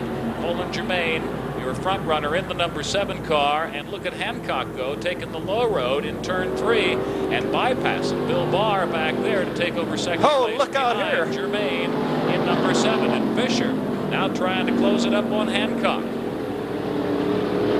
Lap 4 burning by you right now with Colin Germain in the lead, and Danny Hancock, a relative newcomer to NASCAR Charger racing over from Eloy, of course related to Mike Hancock. They are brothers. Hancock putting on a good show here in this Charger division in his first go-rounds here in Raven in this 87 campaign. And I'll tell you what, Jack, just to be holding off Darrell Fisher, who's been a whale of a Charger this campaign, has got to be saying you're doing something pretty well out there. Don't believe he's a rookie, Tom. He doesn't look like one, at least out there tonight. Colin Germain doesn't look like a rookie either, as he has it tuned in and said he would drive aggressively tonight the last couple of race nights. That he is. Why should tonight be any different? As the white flag comes out, Colin Germain a half lap from taking the white flag lap. One more to go for this man right here, car number 7, the certified auto electric car, Colin Germain. But the battle goes on for second place. And it's still Hancock, then Fisher. And they're closing the gap up on Germain just a little bit, Tom, but time's running out. Last lap for Mr. Germain in that car number 7. Bill Barr in the for sale number 1 Red Racer has dropped off to 4th place after being a strong contender earlier on in this one. The checkered flag flies for Colin Germain, who has wrapped it up with Hancock and Fisher taking 2nd and 3rd. 4th place to Bill Barr in that for sale machine, and David Fox in 0, rounding out your top 5. And Bob Pennington winding up in 6th position. And Bob having a little problem or something with that car tonight. Not looking as good as he usually does, but he'll be back out here for the main event. Well, here he comes in the car number 7. Let's give him a good hand, folks. The certified auto electric car, Colin Germain. Good job, Colin. Hancock winds up in 2nd position, as Tom said. Fisher in 3rd. And Bill Barr winds up in 4th. Some good competition, good close racing tonight, Tom, right down to the end. And a goodly bunch of it, too. That's the 4th heat race for the NASCAR Chargers. We've had one for the late models in which Rick Sipes planted her in sitting on your outside pole. On the inside of the 2nd row, car number 73 from Eloy, Arizona, Mike Hancock. Right next to Mike on the outside of that 2nd row from Tucson, car number 84 in his brand new automobile, Dana Fight. Dwayne Lang in 88 will be sitting inside the 3rd row next to Chuck Boslin. Boslin in the 90 machine. Those two were sharing notes down in the pit fields tonight. From Rio Rico, Arizona, on the inside of the 4th row, Marty Pike. And Robert Townsend from Tucson in 98, bringing up the field outside row number 4. 8 laps in this heat race for the NASCAR Winston late models. So Pike up from just down our Pike, Rio Rico. Haven't seen him out here this year. That's a nice little getaway weekend. Matter of fact, don't see. Oh, yeah, there he is right now. Who are we missing out there? We're missing somebody. Shy somebody for sure. 66, Marty Pike. Lang's out there. Townsend's there. Fight's Lang's there. Fight's Boslin's there. Hancock is there. Oh, Dana Fight. That's who we're missing. Fight in 84. Richard Dittmar. Happy 31st birthday to Richard Dittmar. 31 years old today. So we're not going to do. The green flag is ready to be flown. Let's see if these guys get it flown. They're They're not going to this go around.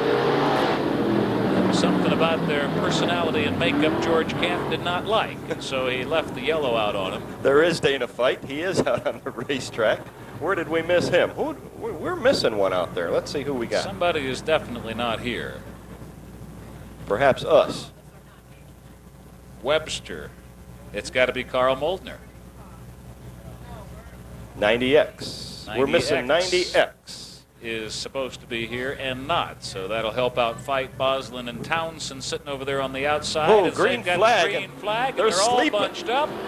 Sleep at the wheel. Oh my goodness, look at Jimmy Webster go in 35 and takes over the lead over Fight in turn 1. Fight giving it a good battle, but he's going to have his hands full with Dwayne Lang having the inside row in 88, and Lang goes all the way from deep in the pack to the lead, but he's going to do so at a nasty time with the yellow coming out for Robert Townsend in the number 98 machine, who is wackedly into the infield. And look at Boslin's machine. He got involved back there in number 90. Looks like he lost scraped a somebody. right front fender somewhere back there.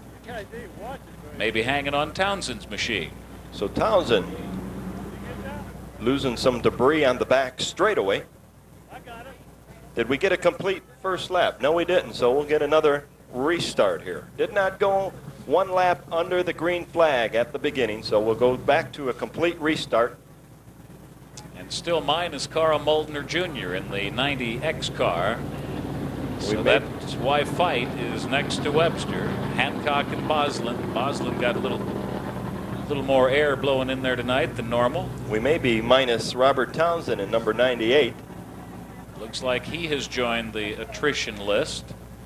And Marty Pike from Rio Rico in 66 rounds out the field now with Lang sitting inside the third row. Hancock and Boslin in row 2. Webster and Fight are row 1. Here they come again for a complete restart, minus Moltner and Townsend. George Camp, your flagman, eyeballs them on the back corners. And we've got a good start with the green flying, and Webster doing likewise, leading Dana Fight and Mike Hancock into turn 1 here on the restart. And that's how they stack up into and out of turn number 2 with Dwayne Lang giving hot chase in number 88 in 4th place, but it's a close 4th place. He's on the low road.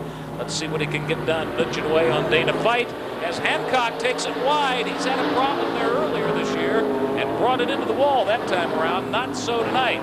Webster, Fight, Lang, Boslin, and Hancock in that order, your top 5, and all of them in contention out of turn 2 and down the back straight. Webster running a pretty doggone good-looking race right now, and look out, Dana Fight in 84, making it a little bit higher than what he would have liked to have, and who cashes in better than number 88, Dwayne Lang, with Chuck Boslin in that open-air number 90 machine, Ivan Russell's old machine, the patriotically painted T-Bird in 3rd place, and trying to close things off on your lead 2 cars. You may have a new leader here in Dwayne Lang, taking the low road in 88 on the inside and snatching it away from Jimmy Webster, relegating Webster to 2nd place. Boslin, Fight, and Hancock battling it out for 3rd place in this one.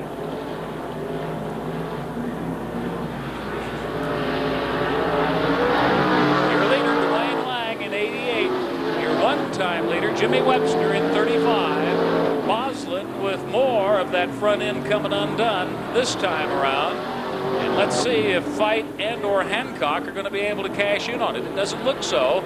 They almost got themselves both in trouble up there in turn 2. Lang in a runaway now with this one, with that much of a lead on Jimmy Webster and Chuck Boslin. I don't know how he can see where he's going. This is the 2nd time this has happened to Boslin this year, Tom. And last time he told me he just leaned his head to the left and remembered on the racetrack. Look out, number 66. Marty Pike, or you're going to wind up back in Rio backwards. Dwayne Lang in 88 still in the lead. Jimmy Webster right behind him. As the white flag comes out, Chuck Boslin still battling his way and hanging on to 3rd place, but I think he's about to give away to Mike Hancock. He does for sure. Hancock just jolts it into the lead out of turn 2. Lang heads it into the white flag lap. 1 lap to go. If he can keep himself out of trouble, he's got this one wrapped up and making it look easy too over Jimmy Webster.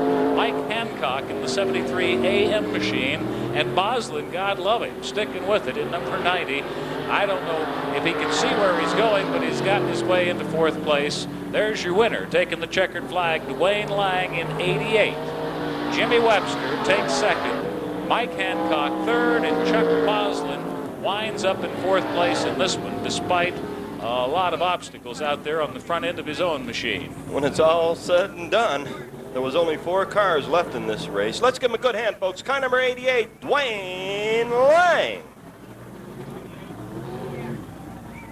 And Jimmy Webster in 35 winds up in 2nd. Hancock in 3rd, as Tom said. And Chuck Boslin hanging in there with the hood up in the air and staying right on the racetrack. Hey, he did a good job. Let's give him a good hand, folks. Car number 90, Chuck Boslin. Good job, Chuck. Let's get that hood fixed and get back out here for the semi or main event tonight. Heat number 2 for the Dwarf Racers, rolling 4th now. Is the sport. He's a great diplomat, roving diplomat for the sport of dwarf car racing. Predicts a whale of a future for it, too. John Proctor is a 43-year-old. He's married and with a couple of children. Most of these guys from the Phoenix, Tempe, Scottsdale area, a few out of Prescott and Globe area, and of course we've got our own small Tucson contingent, but look for that to grow in the 1988 and 89 and all those seasons that lie just ahead, hopefully, here at Raven Raceway. So Kane will be an interesting watch, simply because he is starting dead last here. Guaranteed he will not be there for long. Well, you say that very well, Tom. Raven Raceway. At the beginning of the season, if you remember, we talked about Raven Raceway. I don't think we ever did it, did we? I don't think so. I think George Camp did one night up here. He likes it, and so will you. Here we go. First of 6 laps from the Dwarf Racers, with Darren Schmaltz on the inside in 17, taking the lead by turn 1. But it's not a clear-cut decision up there just yet. John Proctor giving him a real good nudging. In 72, Randy Whitten and Dan Dittmeyer are also right there. And they stack them up side by side, wheel to wheel up there in turn 3. It's open wheel racing as they bring it around turn 4. Darren Schmaltz in the lead. Dan Dittmeyer is now in 2nd place in that 40 machine. And look at Kane go in number 6. He's come all the way from the back of the pack to 3rd place in this one. Schmaltz, Dittmeyer, and Kane in that order. But not totally clear-cut. Kane's got all kinds of company around him, and your leader does a wild spin in turn 4. Keeps it out of trouble, and if he's still got his power under that machine and can get it motivated quickly enough, he will stave off the flying of the yellow, and it looks like that's the case. But now he has got himself, Dan Dittmeyer does, some ground to make up here. Check that. Schmaltz in number 17 with some ground to make up. Let's see if he can get it done as Kane has battled his way from dead last to the front of the pack in the happy number 6 machine. Whitten hanging close with him right now and trying to close things up, as is the rest of the field.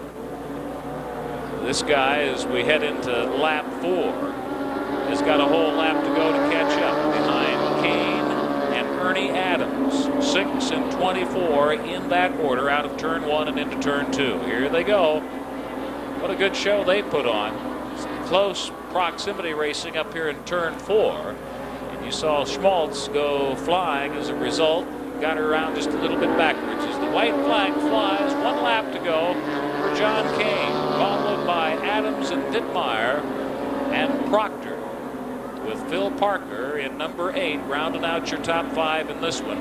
Coming around, John Kane and the happy car to sniff out yet another checkered flag in the dwarf racing division here at Raven Raceway. He's been there a lot this campaign. He always comes prepared to run, and run well he does. Ernie Adams, Dan Dittmeyer, John Proctor, and Phil Parker rounding out your top 5 behind your winner, John Kane. And right behind Proctor, Spider-Man, one of my favorites in that car number 8. Randy Whitten in 37 winds up in 6th position. And Darren Schmaltz, who had the lead at one time, winds up in 7th place. John Kane wins another one. Let's give him a good hand, folks. John Kane in the happy car, and he's awful happy right now, winning our 2nd heat race here at Raven Raceway in the dwarf car division. Some more exciting racing coming your way. What a field we have tonight. 60-something Chargers. Heat number 5, another cash. We've got the quartz watches for you kids in the stands tonight, courtesy of Engines, etc. So we'll be doing all of that at intermission, interrogatory time. But you young ladies in our audience tonight will be the recipient of a proud purple wristwatch. Mark Stacy and Barry Foster, your front row as we roll into action under the green here, banging them out tonight. Harold Davidson, Eric Bass, John Banks, Dwight Elder, Perry Duffick, Carmen Griffith, Bob Miller, Del Mulford, and Doug Fryer. Round out your field here, John Banks in the 49 machine in turn 3, trying to close up on the 2 lead cars. Uh-oh, Banks almost overdriving it there. Just a scotch in turn 4, and he's got an early on problem. Mark Stacy continues on in the lead with Barry Foster right behind him. Then Harold Davidson in the 4-5-4 car. Keeping it under the lean and racing green, our favorite way out here. A lot of traffic in turn 3, and that's going to put one of them up there off of the wall, but he's able to keep it under his own power and control with a new leader in Bob Miller in the 9T machine. And from out of nowhere comes John Banks in 49. And a problem for one of the machines up here in turn 1, and he's going to get crunched from behind if he's not careful. Whip a sign up into the window or some such. Looks like Carmen Griffith. Looks like Carmen Griffith, Tom, stalling out there between turn number 1 and 2. That will close them up and give John Banks the advantage of being right on the tail of the leader, Bob Miller, in that 9T car. Boy, John Banks just came out of nowhere after having that, almost a mishap there coming out of turn number 4. And all of a sudden, he just wound up in 2nd position. Well, we've got a smoker down here at turn number 4.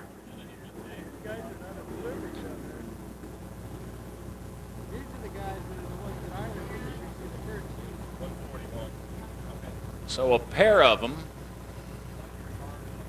apparently hurting right now. Hard to tell which is worse off, although smoke usually indicates fire somewhere. No smoking on the racetrack, please. Oh, he's not smoking a cigarette. Okay. So your leader, 9T Bob Miller, down from Thatcher in his NASCAR Charger tonight. Tucson and John Banks right behind him in 49. From Sierra Vista, Mark Stacy in the 85 machine. Barry Foster in 64, another of our Tucson contingent, as is Eric Bass and Harold Davidson, Perry Duffick, Dwight Elder down doing his thing in the 3T Charger from the Safford area, Larry Benedum, the Flintstone Flyer in 141. He's a part of the Double or Nothing race team out of Wilcox, he and his brother George Benedum.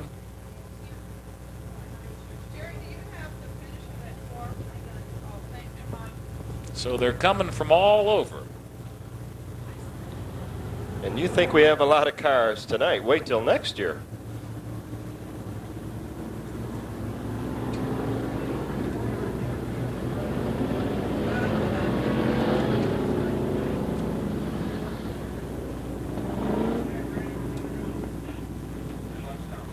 Two laps have been burned by in this one.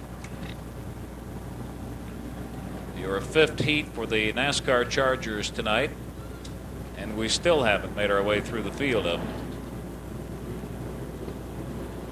Well, Camp eyeballs them as they come out of turn number 4. What do you think, Tom? I think we've gone racing once again, and George Banks finds himself leading in 2nd place to that Thatcher Bob Miller combination. Barry Foster in third place. And those three pretty much having it their own way at the front of the class right now, with Banks still hanging on to second place, just ahead of Barry Foster.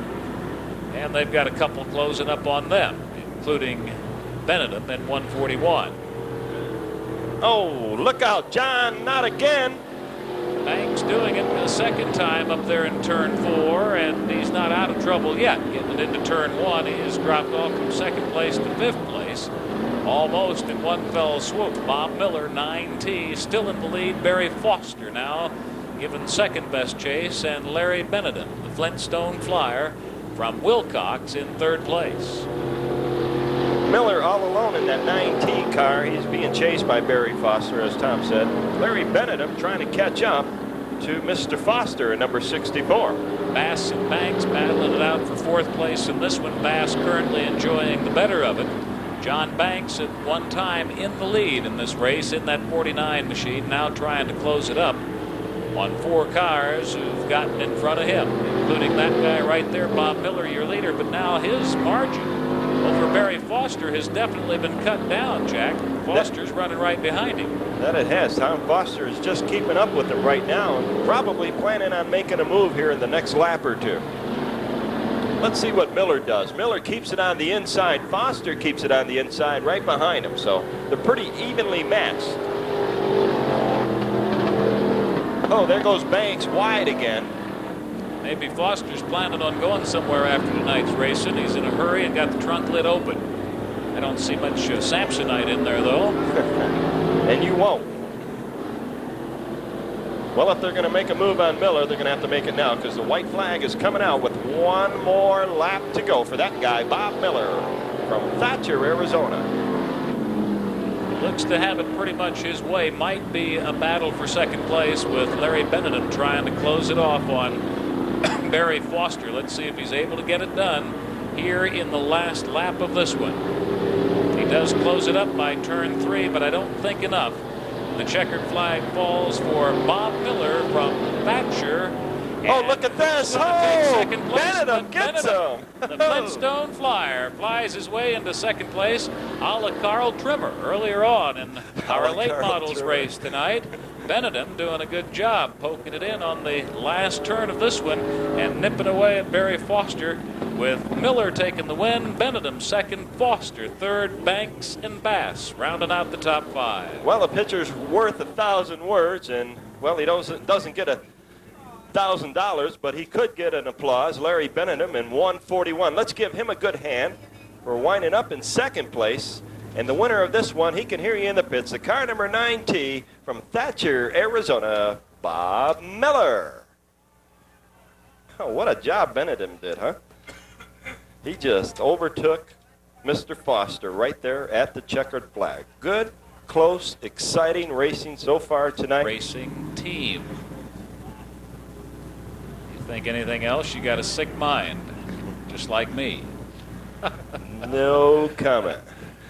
Well, Butch McCluskey there dead last in 36. It has never been a bashful sort so far this season, so he's worth watching at the rear of the pack. We've got the racing green, and here we go again for an incredible 6-time for your NASCAR Chargers, with Willie Russell planting it in the lead in car number 59 right at the start of this one, and we've still got the green flying.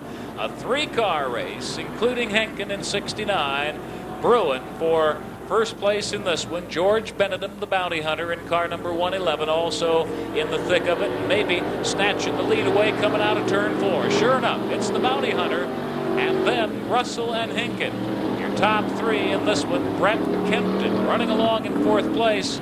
We're still under the green, but boy, we got a smoker somewhere out there. That we do. Looks like, is that Izzo? I don't know, but they let a big puff of smoke. Here it comes right here, Tom. This guy looks like he's losing his engine. That's that 39 of Brent Kempton. What a shame, running along in 4th place. Uh-oh, look out on the front straightaway. Holy smoke. Herb Penrod in 777, just getting out of way in time. And do you believe the green flag is still flying? Is that 27? 87. 87. Jeff Bailey. The other one involved in that little circus. And McCleskey comes through to flatten out some of the rut. You've seen that, huh? Cut up here in front of us in the grandstands area. Well, Benedum leads it in number 111. Willie Russell in that 59 machine. Boy, Penrod had a close call up here. Benedum in the lead. Henkin behind him now in 69. Henkin has battled his way up to second place and would like to do some dialing in on George Benedum, the bounty hunter. Let's see if he's able to as they run upon a slower traffic up there in turn 3. It's going to be a help to Henkin. Henkin looks like he's going to take the low road. Now Benedum comes down likewise, and they've got an obstacle there in turn 4 to get through, and they do so with Benedum and Henkin running 1-2 in this one. And more action up there in turn 4. My goodness, it looks like a 3-ring circus down there. And the crowd loves it. Okay, 59 now. Just put the brakes on a little bit. Barnum and Bailey, where are you? Russell or Willie Russell in 59, and I think he's got a broken tire out or something. Benedum and Henkin. Henkin closing it up in 69, coming out of 1 and into 2. He's taking the low road. The bounty hunter, Benedum, taking the high road, and George comes away the better for it. Takes the lead back into turn 3. Look at McCleskey making a move. Benedum and Henkin take the white flag. 1 lap to go. Boy, McCleskey has pumped that 36 along from dead last. He's running in 3rd place and probably not going to be able to close it off on Benedum and Henkin. But McCleskey has come a long way just to get it to where he's got it, in 3rd with that number 36 machine. There is traffic, some lap traffic they're going to have to get around. Henkin and Benedum. Benedum with the checkered flag. Henkin and then McCleskey as we lose 1 up into the infield area. And he comes back out to get involved and almost does get real involved. Benedum, Henkin, and McCleskey, your top trio in this one, with another exciting finish to our 6th Charger heat race of the evening. I cannot believe that we made this race as far as we did under the green. Let's give him a good hand. 111, George Benedum winning this one. David Henkin also doing a fine job in that 69 car. Winds up in 2nd place. McCleskey in 36 takes 3rd position, and we'll stack them up for you here in just a moment.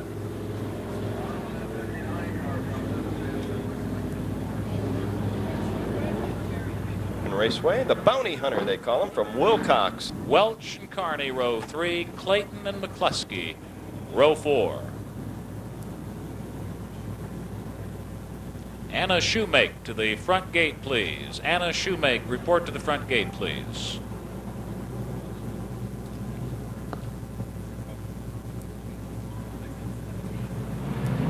Oh, they've got the green from George Camp. I didn't think it would happen. Cocotte takes it into the lead, but he's got his hands full of Ivan Russell in the Coors Light 17 race machine.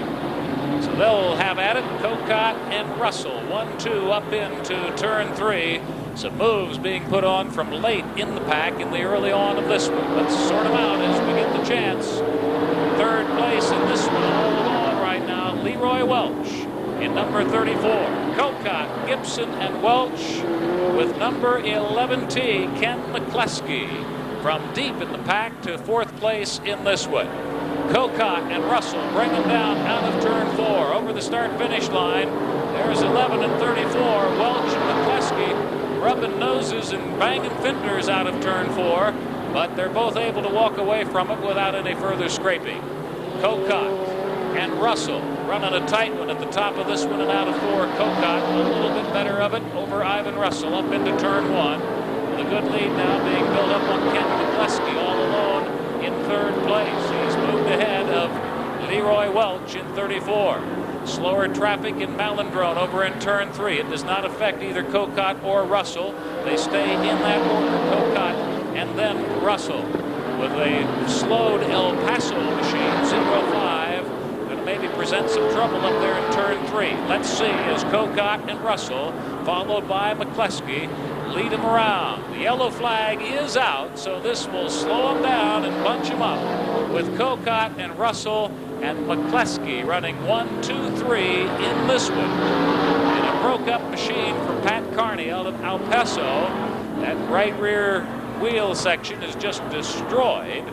The sheet metal up there portion around that wheel of the car. So the right rear wheel well all but destroyed with the action of the tire area going awry there. So they're bunched back up under the yellow. Lou Malandrone at the rear of the field, Jack Cocott up front. Ivan Russel thinking he's about to do something about that. We'll see Rapid Roy Gibson and Jackie, 61 machine, in 4th place in this one as we presume the green on the next pass. Let's see. Got some rubber debris out here in front being scraped off and tossed off the track right now. Cocott leads him around, so the yellow will remain at least one more go around.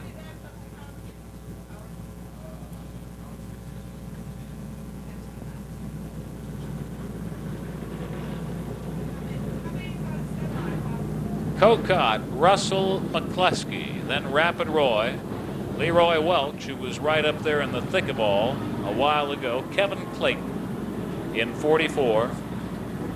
Carney is out of here in the 05 machine, so it's an entirety Tucson field left for you, and a 6-pack of cars left, all from the Valley. Cocott down to the pit field, and the green flag flies with Ivan Russell sitting on the pole. And what happened to Cocott, we don't know. But Russell cashing in on it real well, sitting on the pole position at the start of this one, and leading Ken McCluskey now. With Rapid Roy also gaining, he'll be in 3rd place if he can hang on in that 61 machine. That's how they come around with Leroy Welch in 34, rounding out the top 4. Cocott just all of a sudden dropped out of sight, headed off to the pit field apparently with a problem. So Ivan Russell taking advantage of the opportunity and off of the pole at restart time is dominating this one now, although it's not sewn up over Ken McCluskey in the 11T machine by any stretch of the imagination, or Rapid Roy Gibson in number 61 for that matter. Malandrone in 48 Buick as the white flag flies for Ivan Russell. The Coors Light Silver Bullet number 17 hanging on with a narrow margin over Ken McCluskey and then a wider margin over Rapid Roy Gibson in number 61, currently in 3rd place. As they come around, the checkered flag flies for Ivan Russell, then Ken McCluskey in a close finish, and Rapid Roy Gibson in 61, hanging on for 3rd place, Leroy Welch, and then Kevin Clayton, your top 5 in this one, with Jack Cocott just all of a sudden dropping out of sight, and no more than that had happened than the green flag flies, and that guy right there, Ivan Russell, taking advantage of a tremendous opportunity and cashing it right into victory lane. What do you think happened to Cocott? Did his No engine die? idea. Some kind of handling problem? Well, we'll see if we can find out for you. Russell wins it in that Coors Light 17 car, that 11T. Ken McCluskey from Tucson, Rapid Roy Gibson, and Leroy Welch in 34. There for you. Who do we have here, Tom? Looks like a Hummer to me. Rick Hummer in 17. Coca-Cola 17A, wings over Tucson. Little exhibition for you here this evening. See plenty of these guys in the fold out here 1 week from tonight, along with USAC midgets. Great shows they've been putting on.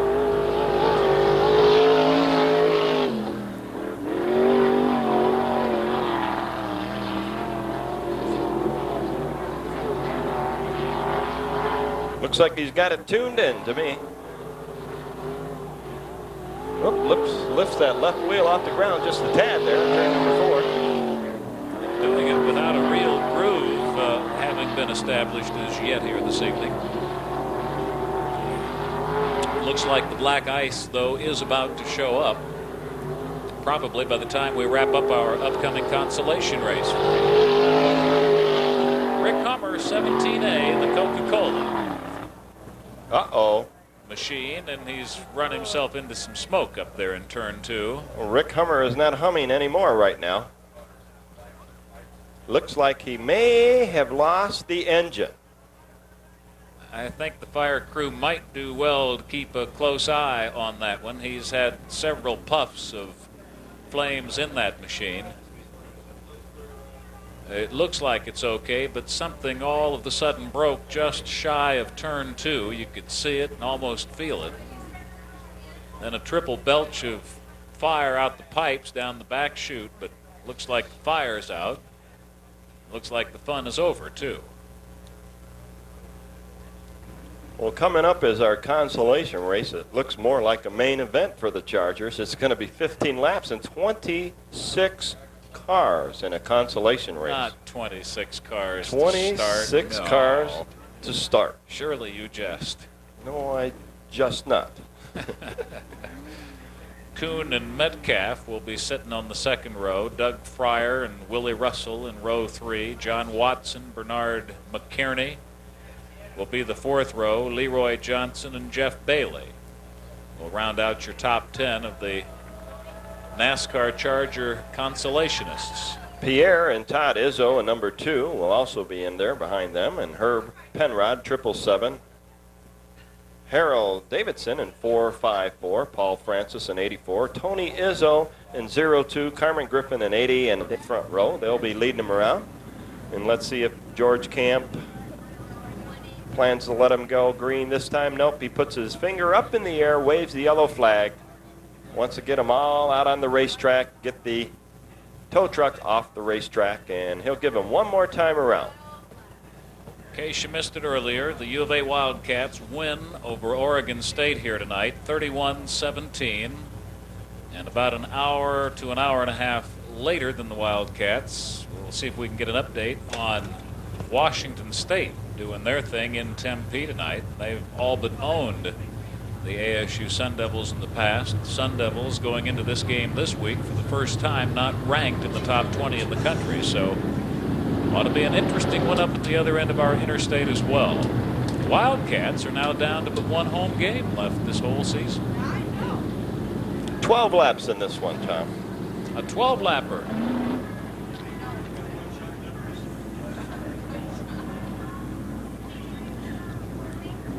Followed by your dwarf main event, and then intermission interrogatory time. So if you've got questions and answers, particularly you adults, think about heading down to the Victory Lane gates, the gates to the lower right rear of the flag stand, and be ready to poke your questions to Mr. Raven Raceway Dave Maness at intermission time. We've got the racing green for our consolation NASCAR Charger race, and Eric White has got a flapping hood right off the bat in this one. He's already pulling what was pulled a little bit earlier this evening. Uh-oh, there goes that hood way up in the air. Well, he may get lucky and lose it. He's about to lose it. Not much left to hold that sucker in Black place. flag for Eric White. Oh, what a shame. And right off the bat. Oh, look at this. One. And we've got a circus in turn 4.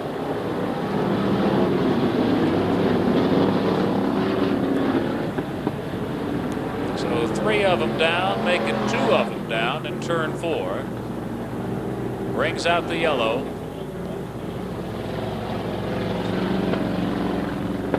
And still the hood problem for Eric White behind the wheel and behind the 8 ball in the 55 machine.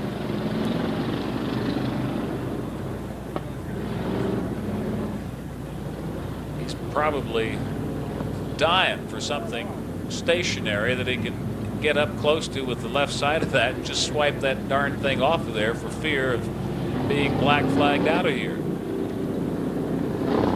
Well, he can't continue that way. That is unsafe. They'll let you race with a flat tire, but when it comes to safety. Carmen Griffith retired up into the infield area down here to the right side of the grandstand area in the 8-0 car. So he is one of our early drops in this one. We'll see what's left out of the fray that is stacked up here in turn 4 as we continue to turn some super slow laps under the yellow.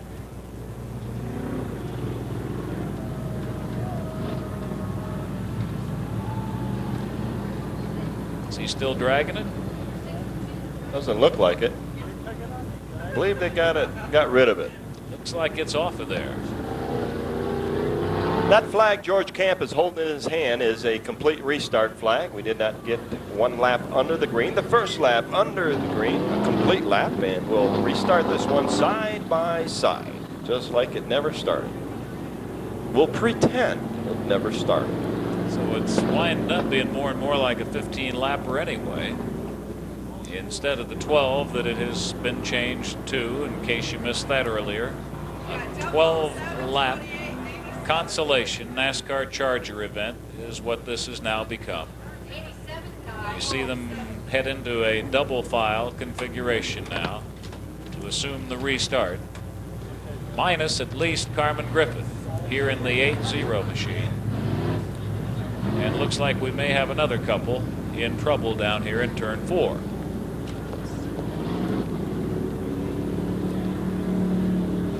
'28 is going nowhere except wherever Gary's towing tows him off to. So he is the second out of here. Leroy Johnson joins Carmen Griffith on the sidelines.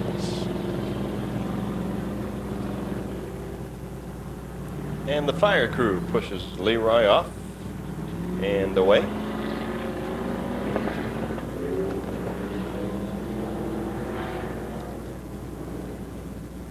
And he looks like he's going into the infield. Hey, you folks want to have a little fun now? See that car number 18 coming down the front straightaway? Now, when she gets right here by the flag, man, I want everybody to yell out, Pam Fetter, on the count of 3. 1, 2, 3.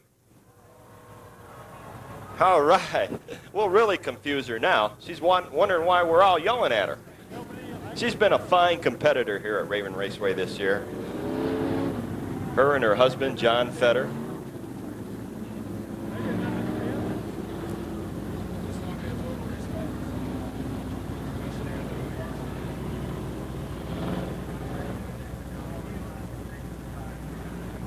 So we didn't even get one lap under the green on this one, Tom. Brad Marble still at the back of the pack. Eric White, Pamela Fetter up at the other end of it, leading this class. And if you folks are wondering why we haven't been screaming out, programs, programs, programs, we sold them all out at 7:30 tonight. You mean Manus doesn't have to eat any? We don't have to eat any.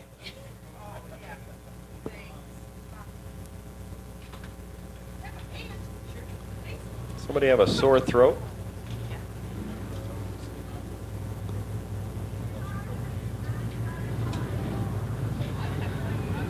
So George Camp puts out the flag side by side, telling them go side by side. We're going to restart this puppy.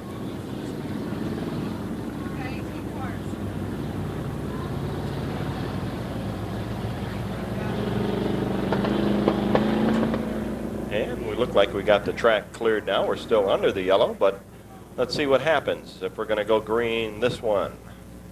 This time around, George is anxious to get this one underway. Eric White in 55 leads him on around nice and easy. That's Bernard McKierney in the 007 car joining Johnson and Griffith in spectator row as the green flag flies, and we're off and running once again with Eric White inching one out over Pamela Fetter by turn 1 of the restart. We've got a fire in 171. Fire in 171. A good little fire brewing inside that machine. That's John Marble, and he is on fire, and he doesn't even know it, I don't think.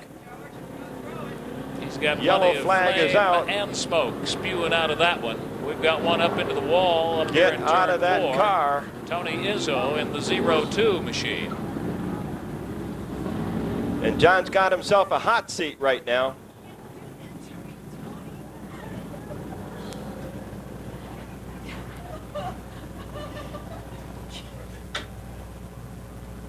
So John Marble in 171. That precision small engine Campbell transmission Tucson wrecker pool car on fire on the back straightaway, but the fire crew right on top of it with the fire extinguisher. Looks like they put it out right away. And that brought the yellow flag out. We're going to be going back under green on a single file. So we'll get a proper lineup set up for you. Single file on a complete restart. Single file out there, drivers. But no, they're going to ignore the single file and do it their own way. Not for long, they won't.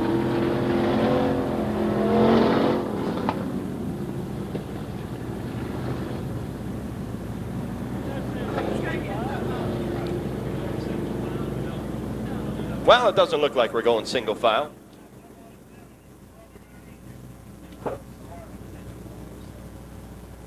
So Eric White will be your pole sitter once again with Pamela Fetter on the outside in that 18 car. And we'll see if we can get it under the green. No laps gone.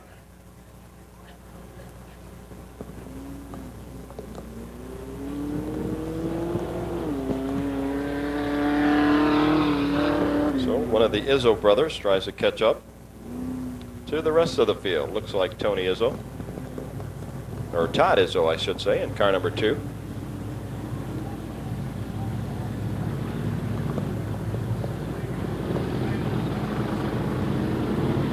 Well, some of them want to go single file, some of them want to go side by side. There's a trio at the front right now.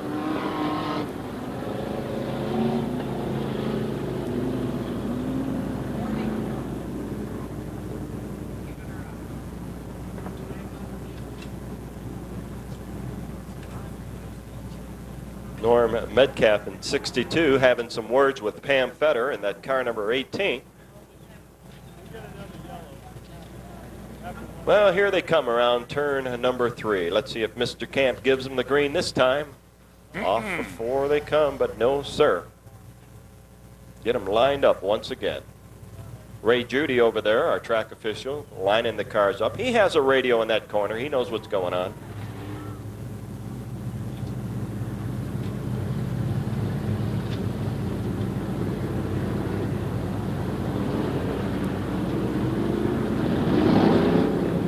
'02 car, Tony Izzo, one of the Izzo brothers racing team. Todd Izzo in the 2 car. We even had Pop Izzo racing out here one night. That's right, we sure did, didn't we? The whole Izzo clan.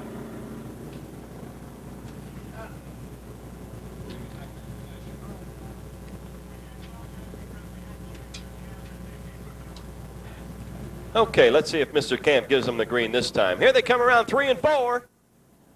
They've got it, and here we go, racing.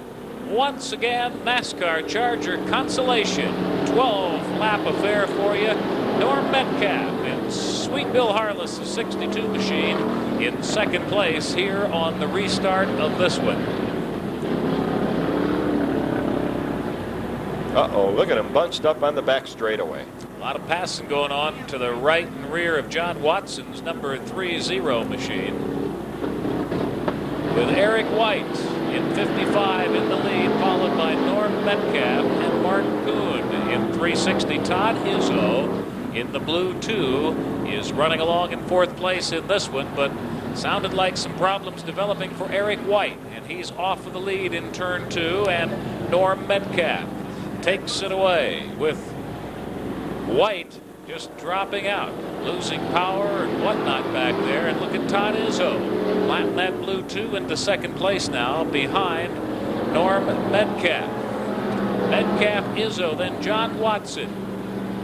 Your top 3 in this one, and there's still bunch to bunch down the back shooting into turn 3. But at the front of the pack, it's Norm Metcalf, being followed by Todd Izzo, then John Watson.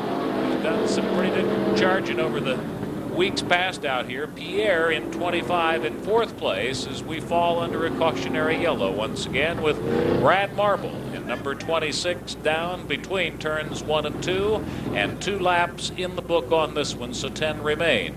in your NASCAR Charger consolation event, to be followed by your Dwarf main and then intermission, interrogatory time. Eric White, Bernard McKerney, Leroy Johnson, and Carmen Griffin all out of this one into the pits. I don't see Pam Fetter out there anymore either, Tom. She must have headed to the pits also.